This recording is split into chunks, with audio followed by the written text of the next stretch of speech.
नमस्कार और स्वागत है आपका इन्वेस्ट IQ चैनल पर, जहां हम बात करते हैं इतिहास की वो सच्चाई जो किताबों में नहीं मिलती और अर्थव्यवस्था की वो परतें जिन्हें मीडिया अक्सर छुपा लेता है। आज का वीडियो आपके सोचने का नजरिया बदल सकता है। आपने इतिहास में कई युद्धों के बारे में सुना होगा, कोई धर्म के नाम पर, कोई जमीन के लिए तो कोई स्वतंत्रता के लिए। लेकिन क्या आपने कभी ये सवाल पूछा है, इन युद्धों से असली फायदा किसे हुआ?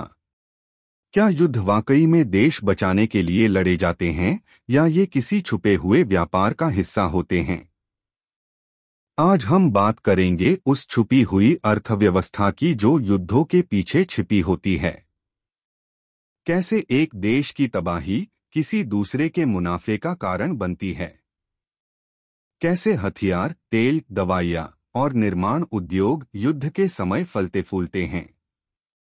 और सबसे बड़ा सवाल, क्या वाकई शांति सबको चाहिए होती है या सिर्फ कुछ लोग युद्ध से अमीर बनते हैं? इस वीडियो को अंत तक जरूर देखिए, क्योंकि इसमें आप जानेंगे वो सच्चाई जिसे जानबूझकर आपसे छुपाया गया। जब हम युद्ध की बात करते हैं तो हमारे ज़हन में शौर्य, देशभक्ति और वीरता के दृश्य आते हैं। लेकिन इतिहास का एक कड़वा सच यह है कि युद्ध केवल रणभूमि में नहीं लड़े जाते, वे व्यापारिक बोर्डरूम में भी तय होते हैं। असल में कई युद्धों का कारण सिर्फ राजनीति या जाति धर्म नहीं होता, बल्कि वह आर्थिक स्वार्थ और मुनाफे का हिस्सा होते हैं। जैसे ही कोई राष्ट्र युद्ध में उतरता है, वहां की सरकारें और कंपनियां सैन्य बजट बढ़ाती हैं, हथियारों के सौदे होते हैं और उद्योगों को नई डील्स मिलती हैं। इसी प्रक्रिया को ही हम कहते हैं युद्ध की अर्थव्यवस्था, वॉर इकोनॉमी। यह युद्ध की आड़ में चलने वाला सिस्टमेटिक बिजनेस मॉडल है, जहां विनाश के हर कदम पर किसी न किसी का मुनाफा जुड़ा होता है। टैंक, मिसाइल, यूनिफॉर्म, खाने पीने की सप्लाई, दवाइयाँ, निर्माण सामग्री, ये सभी उद्योग युद्ध में अवसर देखते हैं, न कि त्रासदी। अमेरिका, रूस, चीन और फ्रांस जैसे देशों की रक्षा कंपनियां अरबों डॉलर कमाती हैं और युद्ध उनके लिए आर्थिक वरदान बन जाते हैं। सिर्फ अमेरिका की बात करें तो उसके सैन्य बजट में पिछले 20 वर्षों में इतना खर्च हुआ है कि वह कई देशों की पूरी अर्थव्यवस्था से ज्यादा है। इन बजट्स का एक बड़ा हिस्सा जाता है निजी हथियार कंपनियों को, जो हर बम गिरने पर मुनाफा कमाती हैं। इतिहास में पहली और दूसरी विश्व युद्ध के दौरान यही देखा गया कि जैसे जैसे युद्ध आगे बढ़े, वैसे वैसे हथियार निर्माण, स्टील उत्पादन और तेल कंपनियां उफान पर आ गईं। जर्मनी, ब्रिटेन और अमेरिका की कंपनियों ने युद्धकाल में इतना उत्पादन किया कि उनके शेयर बाजार चढ़ने लगे। एक और चौंकाने वाली सच्चाई यह है कि युद्ध में सबसे ज्यादा पीड़ित आम जनता होती है, जाने जाती हैं, घर उजड़ते हैं, शिक्षा और स्वास्थ्य रुक जाते हैं, लेकिन इन सभी नुकसानों के पीछे कोई न कोई कॉरपोरेट मुनाफा जरूर होता है। युद्ध के पीछे छिपे इस आर्थिक खेल को मिलिट्री इंडस्ट्रियल कॉम्प्लेक्स कहा जाता है, एक ऐसा गठजोड़ जहां सरकार, सेना और हथियार कंपनियां मिलकर एक ऐसा चक्र बनाती हैं जिसमें युद्ध से केवल कुछ लोगों को फायदा और बाकी जनता को नुकसान होता है। यह शब्द पहली बार अमेरिका के राष्ट्रपति द्वाइट डी आइजनहावर ने 1961 में सार्वजनिक रूप से इस्तेमाल किया था, जब उन्होंने चेतावनी दी थी कि ये गठबंधन लोकतंत्र के लिए खतरा बन सकता है। तो जब अगली बार आप किसी युद्ध की खबर सुने तो सिर्फ यह मत सोचिए कि कौन देश सही है और कौन गलत। सोचिए कौन कमा रहा है और किस कीमत पर। 20वीं सदी के आरंभ में जब प्रथम विश्व युद्ध छिड़ा तो पूरी दुनिया एक नई तरह के संघर्ष में घिर गई, ऐसा संघर्ष जो न केवल सैनिकों के बीच था बल्कि औद्योगिक शक्तियों के बीच भी। 1914 से 1918 तक चले इस युद्ध को अक्सर द ग्रेट वॉर कहा गया, लेकिन इसके पीछे की आर्थिक वास्तविकता बहुत गहरी थी। यह युद्ध इतिहास का पहला ऐसा अवसर बना जब हथियारों का उत्पादन, स्टील इंडस्ट्री और तेल कंपनियां इतने बड़े पैमाने पर लाभ में आईं कि वैश्विक पूंजीवाद की नींव और भी गहरी हो गई। युद्ध के पहले ही साल में ब्रिटेन, फ्रांस, रूस और जर्मनी ने अपने सैन्य बजट को दोगुना कर दिया था। इन बजट्स का बड़ा हिस्सा हथियार निर्माण कंपनियों को मिला, जिन्होंने असल युद्ध से पहले ही ऑर्डर बुक्स भर लीं। एक दिलचस्प पहलू यह था कि कई कंपनियां एक ही समय में दोनों पक्षों को समान रूप से हथियार बेच रही थीं। मुनाफे के लिए नैतिकता को साइड में रख दिया गया था। उदाहरण के तौर पर विकस, ब्रिटिश आर्म्स कंपनी, और क्रूप, जर्मन हथियार कंपनी, दोनों ने एक दूसरे के खिलाफ इस्तेमाल होने वाले हथियार बनाए। यह दर्शाता है कि युद्ध के दौरान भी व्यापार चलता रहा और उस व्यापार में इंसानी जानों की कीमत सिर्फ एक संख्या बनकर रह गई। युद्ध के दौरान यूरोप में लगभग 1.5 करोड़ से अधिक लोग मारे गए, लेकिन हथियार कंपनियों के मुनाफे में रिकॉर्ड उछाल आया। अमेरिका, जो शुरू में इस युद्ध में तटस्थ था, उसने केवल 1915 से 1917 के बीच युद्धरत देशों को हथियार, गोला बारूद, भोजन और अन्य जरूरी सामान बेचकर अरबों डॉलर की कमाई की। प्रथम विश्व युद्ध में तेल की भूमिका भी एक निर्णायक आर्थिक मोड़ बन गई। यह पहला युद्ध था जहां मोटर गाड़ियां, टैंक और हवाई जहाज व्यापक रूप से उपयोग किए गए, जिससे तेल की मांग आसमान छू गई। यही वह समय था जब मध्य पूर्व में तेल कंपनियों की दिलचस्पी बढ़ने लगी और पश्चिमी शक्तियां वहां की राजनीतिक व्यवस्था को प्रभावित करने लगीं। ब्रिटेन और फ्रांस ने तुर्क साम्राज्य से तेल क्षेत्र हथियाने के लिए गुप्त समझौते किए। ये वही क्षेत्र हैं जहां आज के संघर्ष जारी हैं। इससे साफ होता है कि युद्ध न केवल हथियारों का खेल था, बल्कि ऊर्जा संसाधनों की दौड़ भी थी। अमेरिका की भूमिका यहाँ सबसे उल्लेखनीय थी। वह युद्ध में देर से शामिल हुआ, लेकिन आर्थिक रूप से सबसे अधिक लाभ में रहा। अमेरिकी कंपनियों ने यूरोप को कर्ज दिया, हथियार बेचे, और जब युद्ध खत्म हुआ तो वे निर्माण और पुनर्निर्माण के प्रोजेक्ट्स में भी आगे रहीं।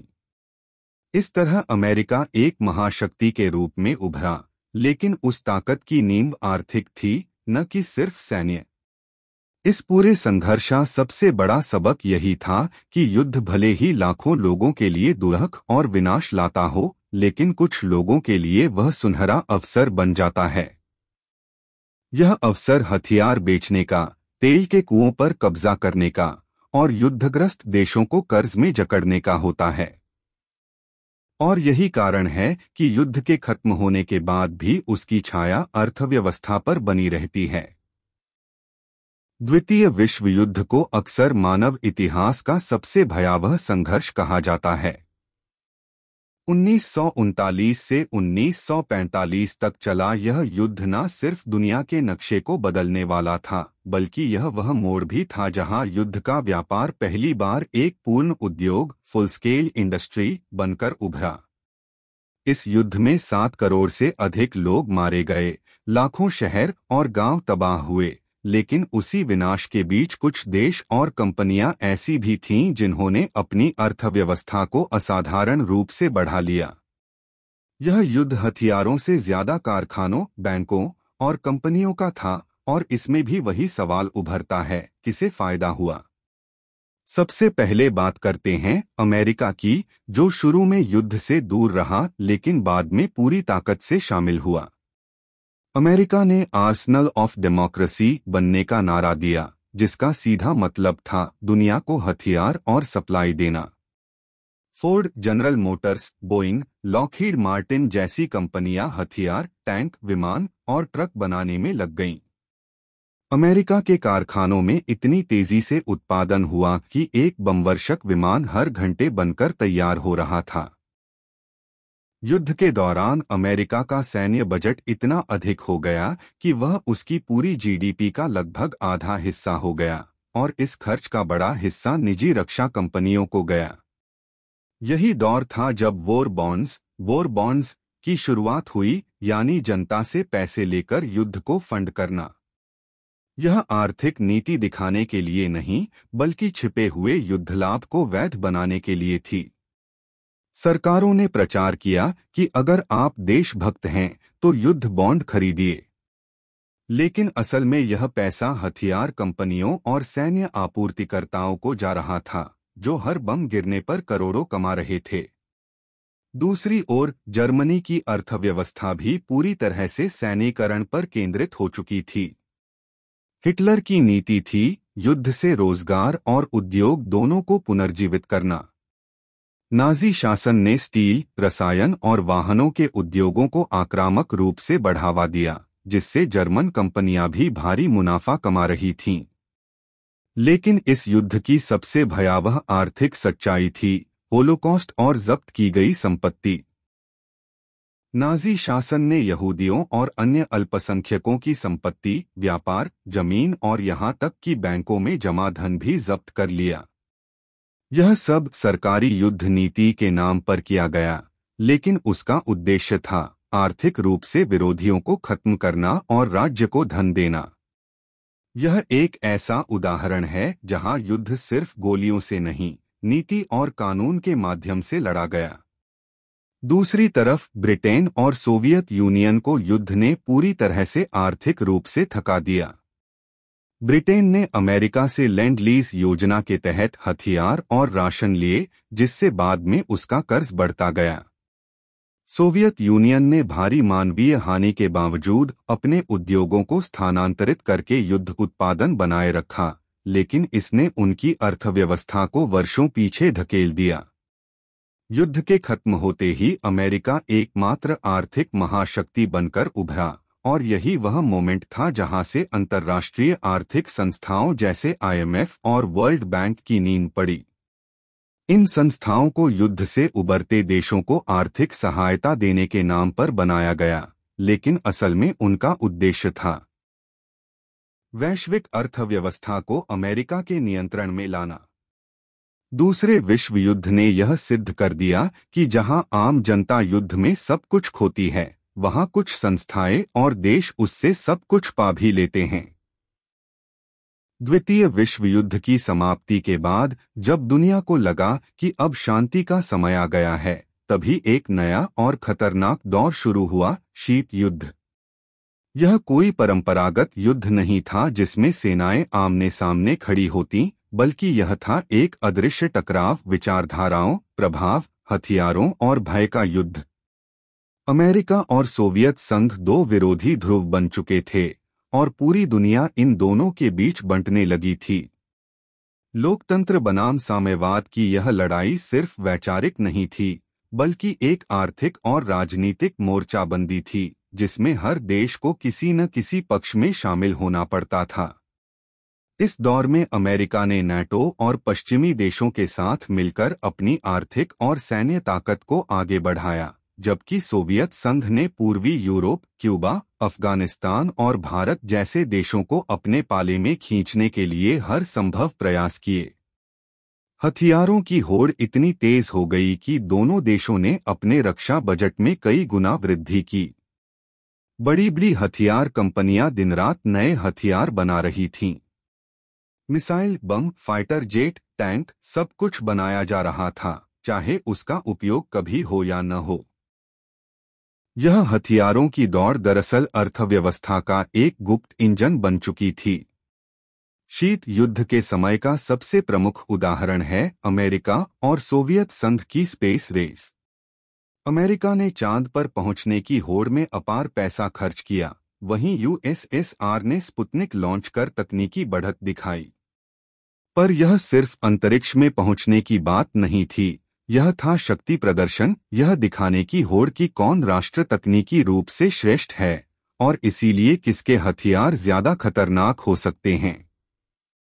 अंतरिक्ष एक प्रतीक बन गया था उस राजनीतिक और रणनीतिक वर्चस्व का जिसे दोनों महाशक्तियां पाना चाहती थीं।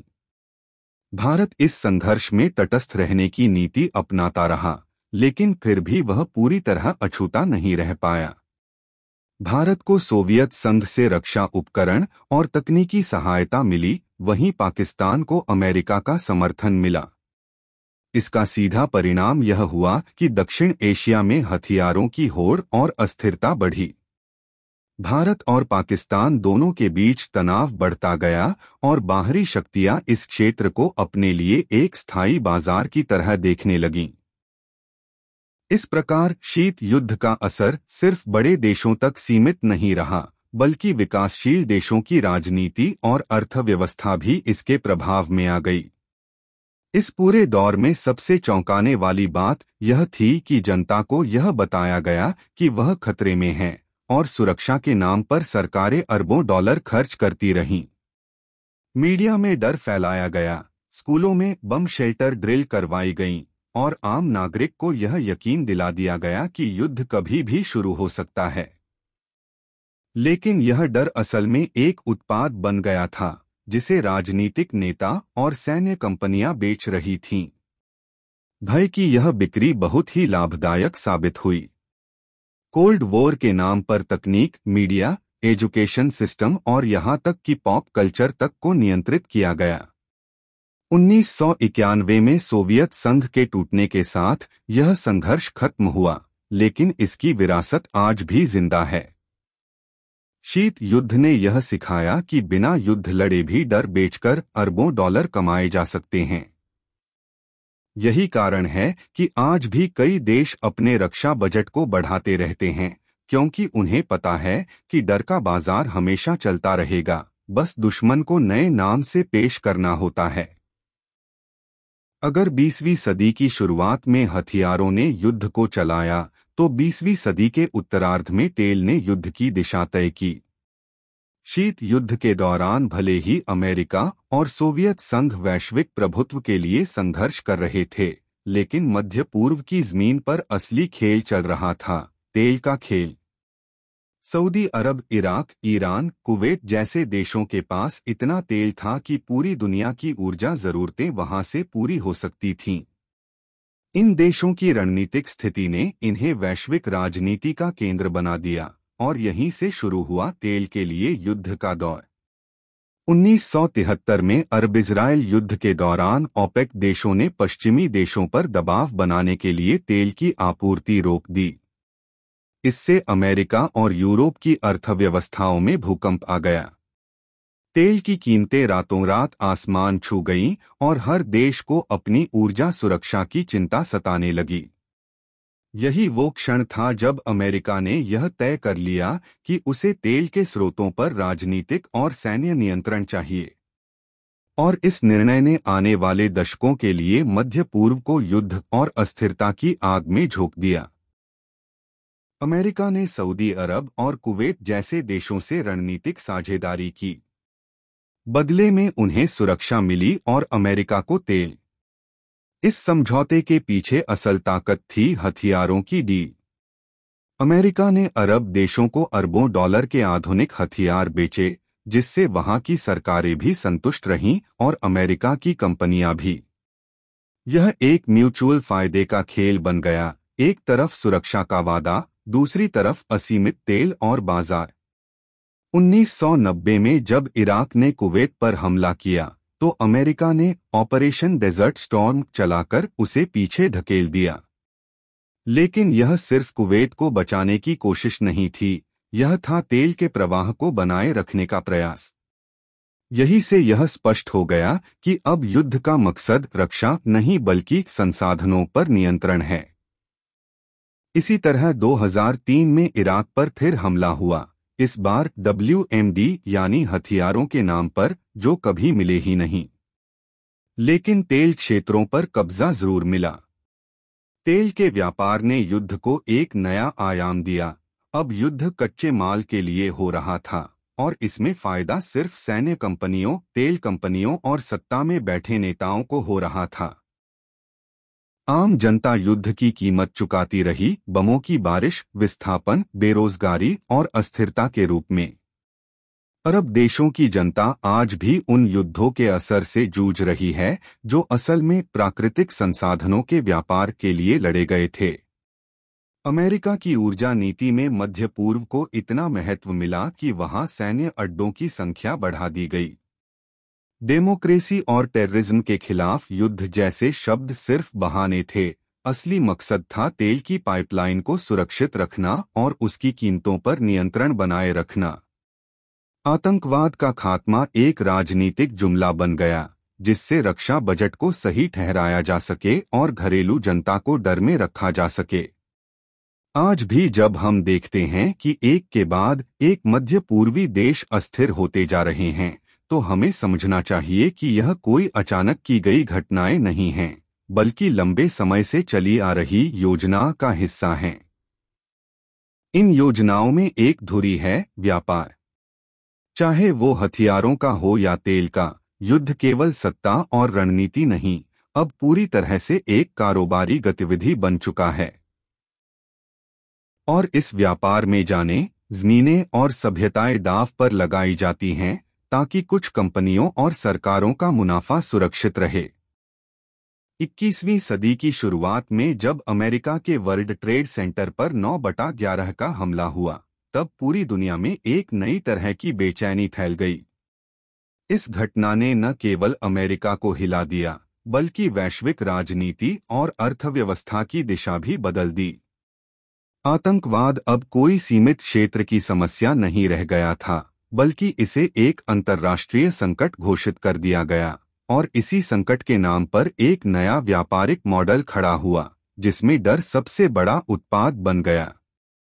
अब युद्ध सिर्फ सीमाओं या संसाधनों के लिए नहीं लड़े जा रहे थे, बल्कि उस अदृश्य दुश्मन के खिलाफ जो कहीं भी किसी भी समय हमला कर सकता था। अमेरिका ने इस घटना के बाद आतंकवाद के खिलाफ वैश्विक जंग छेड़ दी। अफगानिस्तान और फिर इराक पर हमला किया गया। कारण बताया गया कि ये देश आतंकियों को पनाह दे रहे हैं या उनके पास विनाशकारी हथियार हैं। लेकिन समय ने दिखाया कि वो हथियार कभी मिले ही नहीं। फिर भी इन युद्धों में खरबों डॉलर खर्च हुए, लाखों लोग मारे गए और पूरे क्षेत्र को अस्थिर कर दिया गया। और इस अस्थिरता से सबसे ज्यादा फायदा हुआ हथियार बनाने वाली कंपनियों, निजी सैन्य ठेकेदारों और सुरक्षा उपकरण बेचने वाली फर्मों को।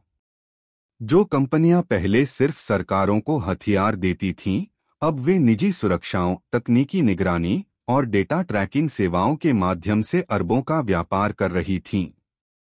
इसके साथ ही सुरक्षा एक नया बाजार बन गया। हवाई अड्डों पर बॉडी स्कैनर से लेकर शहरों में लगे सीसीटीवी कैमरे, मोबाइल ऐप्स के जरिए ट्रैकिंग और ऑनलाइन निगरानी तक हर तकनीक को सुरक्षा के नाम पर बेचा जाने लगा। आतंकवाद के डर को इस कदर फैलाया गया कि आम आदमी भी हर समय किसी संभावित हमले की आशंका में जीने लगा। और जब जनता डरी हुई हो, तो सरकारें कोई भी सख्त कदम उठाने में समर्थ हो जाती हैं, चाहे वो नागरिक स्वतंत्रताओं का हनन हो या भारी रक्षा बजट का पास होना। मीडिया ने भी इस भय को लगातार बनाए रखा। हॉलीवुड फिल्मों, न्यूज चैनलों और डॉक्यूमेंट्रीज ने आतंकवाद को इतना बड़ा और खतरनाक बनाकर पेश किया कि लोगों की सोच ही बदल गई। हर दाढ़ी वाला व्यक्ति संदिग्ध लगता, हर अज्ञात बैग में बम की आशंका होती।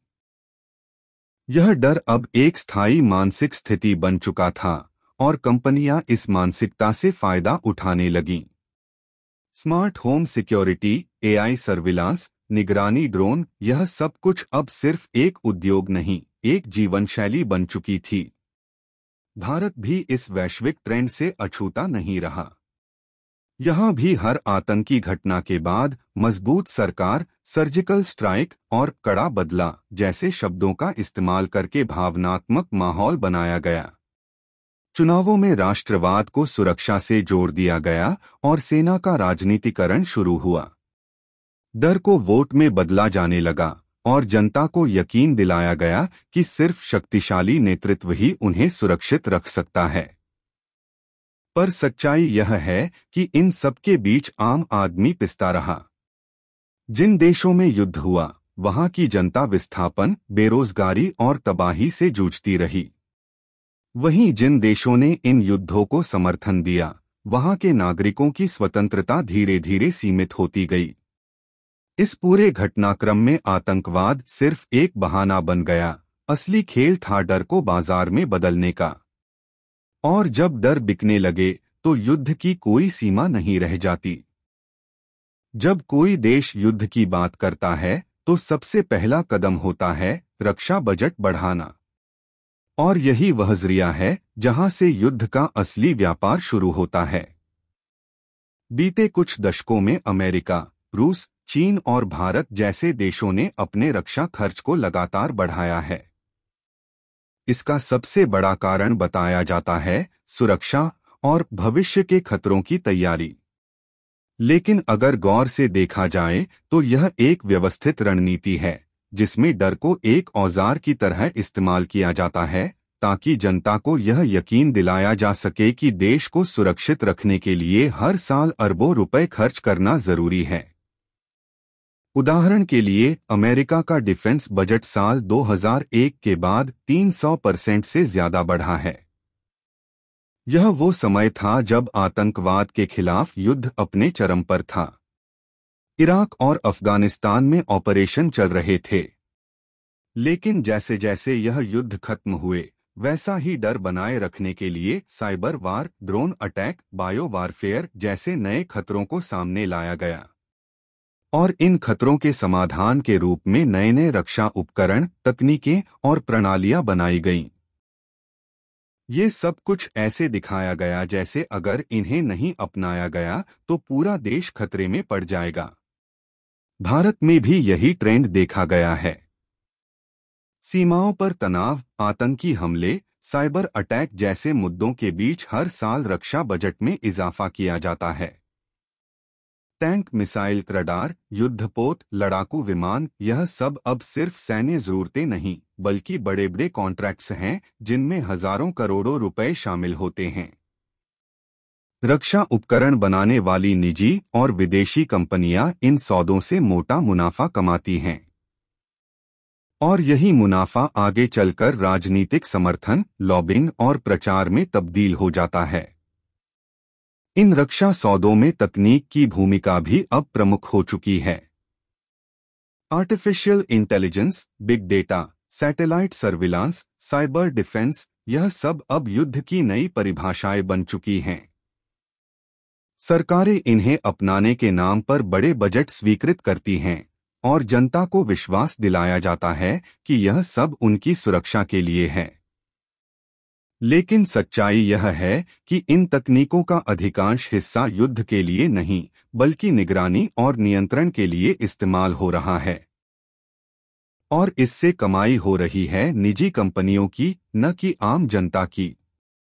इस पूरे सिस्टम में भय एक ऐसा इंजन बन गया है जो हर साल बजट पास करवाता है, रक्षा कंपनियों को नए प्रोजेक्ट्स दिलाता है और सरकारों को राजनीतिक लाभ देता है।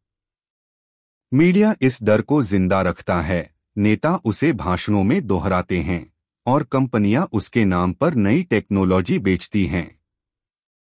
यह एक ऐसा साइकिल है जो बिना रुके चलता रहता है और इसका ईंधन है जनता की आशंका। असल परेशानी तब होती है जब देश की प्राथमिकताएं बदल जाती हैं। शिक्षा, स्वास्थ्य, रोजगार जैसे मुद्दे पीछे छूट जाते हैं और रक्षा को सबसे ऊपर रखा जाता है। क्या वाकई हर साल अरबों रुपए बम और मिसाइलों पर खर्च करना जरूरी है जब लाखों बच्चे कुपोषण के शिकार हैं? यह सवाल पूछना आज के दौर में राष्ट्रविरोधी माना जाता है। लेकिन जब तक हम सवाल नहीं पूछेंगे तब तक यह व्यापार यूं ही चलता रहेगा, डर के नाम पर मुनाफा कमाने का। आज का दौर ऐसा है जहां युद्ध अब सिर्फ सीमाओं पर लड़े जाने वाले संघर्ष तक सीमित नहीं रहा। अब युद्ध हमारी फिल्मों, वीडियो गेम्स, न्यूज चैनलों और सोशल मीडिया में घुस चुका है। जो कभी मौत और तबाही का प्रतीक था, आज वो एक्शन और हीरोइज्म का हिस्सा बन गया है। हॉलीवुड से लेकर बॉलीवुड तक हर जगह युद्ध को एक ऐसे रोमांचकारी अनुभव की तरह दिखाया जाता है जैसे वह किसी सुपरहीरो फिल्म का हिस्सा हो। Border, Uri, Shershaah, Top Gun या अमेरिकन स्नाइपर जैसी फिल्में हमें जज्बाती बना देती हैं, लेकिन हमें यह सोचने पर मजबूर नहीं करती कि आखिर ये युद्ध क्यों हुए, किसने शुरू किए और किसे इससे मुनाफा हुआ। युद्ध के ग्लैमराइजेशन का सबसे बड़ा माध्यम है सिनेमा। फिल्में युद्ध को केवल वीरता, शहादत और देशभक्ति के चश्मे से दिखाती हैं। सैनिकों की बहादुरी को इस तरह प्रस्तुत किया जाता है कि दर्शकों की आंखों में आंसू आ जाएं और दिल गर्व से भर जाए। लेकिन इन भावनाओं की परतों के नीचे एक और एजेंडा होता है, युद्ध को स्वीकार्य और आवश्यक दिखाना। जब एक पीढ़ी बार बार ऐसे दृश्य देखती है जहां दुश्मन को मारना गर्व की बात है, तब असली युद्ध की त्रासदी उस पीढ़ी के लिए महज एक कहानी बनकर रह जाती है। इसी तरह वीडियो गेम्स ने युद्ध को सीधे युवा दिमागों तक पहुंचा दिया है। Call of duty, PUBG, modern warfare जैसे गेम्स में खिलाड़ी खुद एक सैनिक की भूमिका निभाते हैं, गोलियां चलाते हैं, ग्रेनेड फेंकते हैं, दुश्मन को मारते हैं और यह सब मजेदार लगता है। पर असल में यह एक मनोवैज्ञानिक अभ्यास है जो युवाओं को युद्ध के लिए मानसिक रूप से तैयार करता है। जब हिंसा बार बार गेम की तरह सामने आए तो असली हिंसा भी आम लगने लगती है। मीडिया भी इस प्रक्रिया में बराबर का भागीदार है। न्यूज चैनलों पर युद्ध की रिपोर्टिंग अब ब्रेकिंग न्यूज की तरह नहीं बल्कि किसी रियलिटी शो की तरह की जाती है। धमाकों की फुटेज, सैनिकों के वीडियो, बैकग्राउंड म्यूजिक और तेज आवाजों में बहस, सब कुछ इस तरह से परोसा जाता है कि दर्शक डर और रोमांच दोनों महसूस करे। और जब जनता भावनात्मक हो जाती है तो सरकारें अपने निर्णयों को बिना विरोध के लागू कर सकती हैं। चाहे वो हमला हो, बजट बढ़ाना हो या सैन्य कानून लाना। यही नहीं, सरकारें और सेनाएं अब फिल्मों और मीडिया प्रोडक्शन में सहयोग करने लगी हैं। अमेरिका में पेंटागन कई हॉलीवुड फिल्मों की स्क्रिप्ट में बदलाव करवाता है ताकि सेना को सकारात्मक रूप में दिखाया जाए। बदले में फिल्मों को टैंक, हेलीकॉप्टर और सैन्य अड्डे मुफ्त में दिए जाते हैं। भारत में भी उरी, शेरशाह जैसी फिल्मों में सरकारी समर्थन साफ नजर आता है। इन फिल्मों के रिलीज होते ही सोशल मीडिया पर राष्ट्रवाद की लहर चल पड़ती है, लेकिन युद्ध के पीछे की राजनीति और व्यापार पर कोई बात नहीं करता। इस सब का नतीजा यह होता है कि एक आम नागरिक युद्ध को एक मूल्यवान आवश्यकता की तरह देखने लगता है। उसे लगता है कि सैनिक होना सबसे बड़ा बलिदान है और युद्ध देश का गौरव। पर असली युद्ध में कोई पृष्ठभूमि संगीत नहीं होता, न ही कोई हीरो। वहां सिर्फ खून, चीखें, तबाही और सत्ता का खेल होता है। लेकिन जब ये दृश्य फिल्मों और गेम्स में बार बार दोहराए जाते हैं तो जनता को सच्चाई समझ में नहीं आती और यही इस युद्ध के व्यापार की सबसे बड़ी सफलता है। जब कोई देश युद्ध छेड़ता है तो उसका असर सिर्फ सैनिकों तक सीमित नहीं होता, बल्कि सबसे ज्यादा असर उस आम जनता पर पड़ता है जो ना तो लड़ाई का हिस्सा होती है और ना ही उसके पक्ष में होती है। यह आम लोग ही होते हैं जो युद्ध की सबसे बड़ी कीमत चुकाते हैं, अपने घर, अपने रिश्ते, अपने सपने और कभी-कभी अपनी जान के रूप में। जब बम गिरते हैं तो टारगेट सिर्फ दुश्मन का कैंप नहीं होता, बल्कि स्कूल, अस्पताल, मकान और बाजार भी उसी आग में झुलस जाते हैं। युद्ध के शिकार वे मासूम लोग बनते हैं जिनकी कोई गलती नहीं होती। और यही युद्ध की वह सच्चाई है जिसे मीडिया या राजनीति कभी खुलकर नहीं दिखाते। आज जब हम सीरिया, यमन, अफगानिस्तान या यूक्रेन जैसे देशों की तस्वीरें देखते हैं तो हर फ्रेम में हमें टूटे हुए मकान, रोते हुए बच्चे और भागते हुए परिवार दिखाई देते हैं। ये सिर्फ फोटो नहीं होते, बल्कि वो चीखें होती हैं जो हमारी आंखों तक पहुंचती हैं लेकिन दिल तक नहीं। लाखों लोग शरणार्थी बनकर देशों की सीमाओं पर भटकते हैं, लेकिन किसी को फर्क नहीं पड़ता। इनकी कोई राष्ट्रीयता नहीं बचती, न कोई अधिकार, बस एक पहचान रह जाती है, शरणार्थी। इन लोगों को किसी दूसरे देश की दया पर जीना पड़ता है, जहां उनके साथ भेदभाव, उपेक्षा और अपमान होता है। शरणार्थी बनना सिर्फ घर छोड़ना नहीं होता, यह अपनी पहचान, संस्कृति, जमीन और भविष्य को पीछे छोड़ने जैसा होता है। छोटे बच्चों का बचपन कैंपों में बीत जाता है, जहां न शिक्षा है, न खेल, न कोई सपना। महिलाएं हिंसा का शिकार होती हैं और पुरुष असुरक्षा और अपमान से टूट जाते हैं। एक पूरी पीढ़ी बिना स्थायित्व के बड़ी होती है और भविष्य के प्रति उनका भरोसा धीरे धीरे खत्म हो जाता है। इनकी कोई हेडलाइन नहीं बनती, कोई चुनावी मुद्दा नहीं होता। ये लोग सिर्फ गिनती में आते हैं, 1 करोड़ शरणार्थी, 10 लाख विस्थापित, 5,000 मृत, लेकिन इनमें छुपी इंसानी जिंदगियां हमें दिखती ही नहीं। दुनिया के कई शक्तिशाली देश पहले युद्ध को हवा देते हैं और फिर उन्हीं युद्धों से निकले पीड़ितों के लिए सीमाएं बंद कर देते हैं। अमेरिका, रूस, चीन, फ्रांस ये सब हथियार बेचते हैं, सत्ता बदलते हैं, लेकिन जब आम लोग मदद मांगते हैं तो उनके लिए जगह नहीं बचती। यह विडंबना है कि युद्ध से मुनाफा कमाने वाले ही शांति के सबसे बड़े प्रवक्ता बन जाते हैं। भारत में भी रोहिंग्या या बांग्लादेशी शरणार्थियों को अक्सर राजनीति का मोहरा बना दिया जाता है, जबकि उनके जीवन की तकलीफों पर किसी का ध्यान नहीं जाता। ये लोग सिर्फ एक वोट बैंक या खतरे के प्रतीक बनकर रह जाते हैं।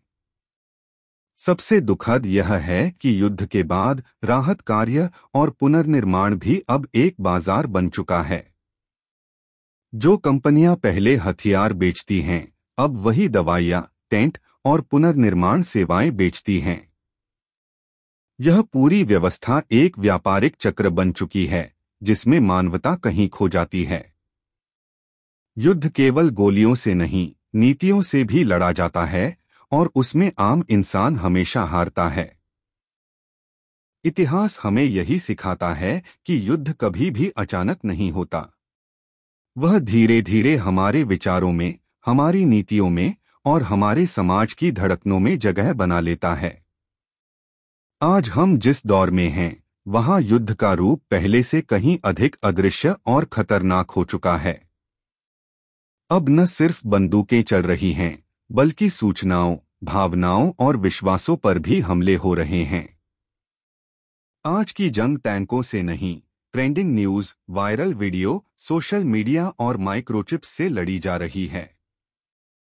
और यही वह युद्ध है जिसे पहचानना सबसे मुश्किल है, क्योंकि यह हमारे बाहर नहीं, हमारे भीतर लड़ा जा रहा है। आज के दौर में हर इंसान किसी न किसी सिस्टम का हिस्सा है, उसे डर दिखाया जाता है, भावनाओं को मोड़ा जाता है और यह सब बहुत सधे हुए अंदाज में होता है। राष्ट्रवाद के नाम पर लोगों को बांटा जाता है, सुरक्षा के नाम पर निजी स्वतंत्रता छीनी जाती है और विकास के नाम पर प्राकृतिक संसाधनों की लूट माफ कर दी जाती है। यही वह मनोवैज्ञानिक युद्ध है जो बिना खून बहाए भी हमें अंदर से खोखला कर रहा है। इसकी सबसे तो दोस्तों, आपने अभी तक जो सुना वो सिर्फ इतिहास नहीं, वो हमारी सोच, हमारी जिम्मेदारी और हमारे भविष्य का आईना है। युद्ध सिर्फ बंदूकें और बम नहीं होते, वो हमारी चुप्पी, हमारी सहमति और कभी-कभी हमारी अज्ञानता से भी जन्म लेते हैं। जब तक हम ये नहीं समझेंगे कि असली लड़ाई हमारी सोच में है, तब तक यह सिस्टम हमें इस्तेमाल करता रहेगा। इस वीडियो का मकसद डर फैलाना नहीं, बल्कि सोच पैदा करना है। अगर आपको लगा कि ये बातें जरूरी हैं, तो इसे ज्यादा से ज्यादा लोगों तक पहुंचाइए, क्योंकि हो सकता है किसी एक की सोच बदलने से ही एक दिन ये युद्ध रुक जाए। इन्वेस्टआईक्यू चैनल पर हम इसी तरह की अनदेखी सच्चाइयां, गहरे विश्लेषण और सोचने पर मजबूर कर देने वाले विषय लाते रहते हैं। अगर आप भी इस सोच से जुड़ना चाहते हैं तो चैनल को सब्सक्राइब कीजिए, वीडियो को लाइक कीजिए और कमेंट में जरूर बताइए क्या आप भी युद्ध को एक व्यापार मानते हैं या जरूरत। हम फिर मिलेंगे एक और नई और अनसुनी सच्चाई के साथ। तब तक के लिए सोचिए, सवाल कीजिए, क्योंकि यही है असली आजादी।